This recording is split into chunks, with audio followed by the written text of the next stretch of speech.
Uy, may bulaklak na yung aking wambugo. Ito. Ayun pa, oh. Yan. Oh. Wow. Unexpected ito.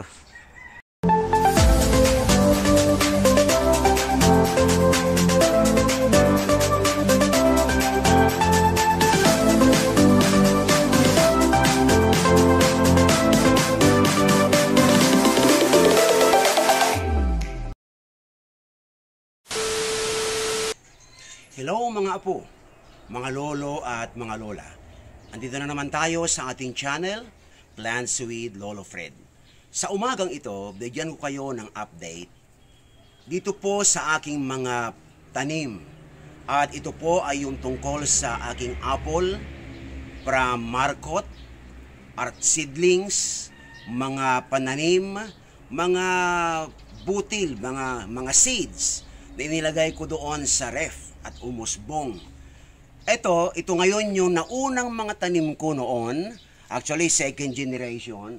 Ito na po siya. Mausbong na po ito. Kumbaga mayroon din akong grafting dito. At yan. At maalala po ninyo noon yung galing po ng Sweden. Okay, ito po yung graft niya. At namunga ng namulaklak ng konti. Hindi nagtuloy mga apo. At ito po, yan. Pero ayon sa mga experts, kung from seed, mga sabi nila 5 to 8 years mamumunga. I'm expecting from this. At yan. Ito rin yung aking pong tanim. Ito.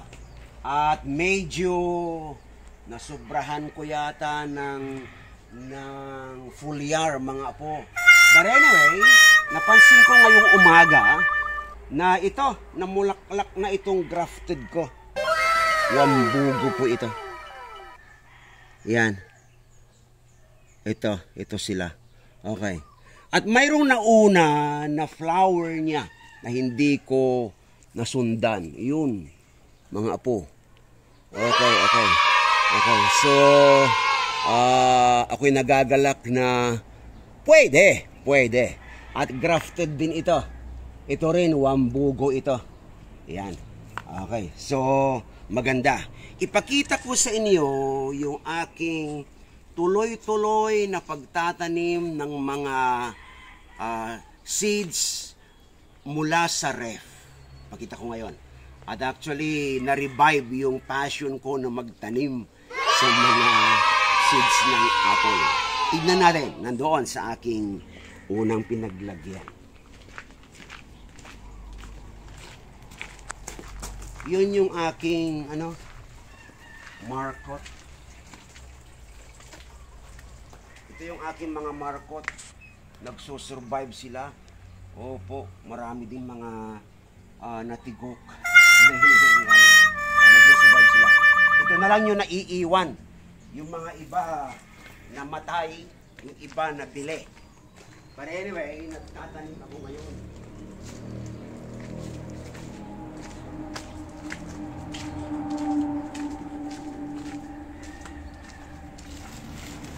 Ito. Nagsusurvive sila. Ito actually ay mga 4 days lang. 4 days lang ito mga apo. Yan. Yan. Ito. Yan mga yan. Ito pa. Yan. So tuloy-tuloy ito. Mayroon din ako doon sa ref na nakalagay sa Tupperware. Yon. So ikitinutuloy-tuloy ko na nagtatanim mga apo. Yes! Salamat sa pag-views at doon sa mga hindi pa nag-subscribe, please subscribe. At makikita po natin yung progress ng ating mga tanim. Bye-bye! The next day. Nakabuka na yung mga bulaklak ng aking apple. Here it is. See?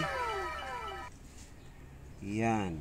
At sigurado yan dito po sa part na ito. Ito ay Red Love Odaso. Ito.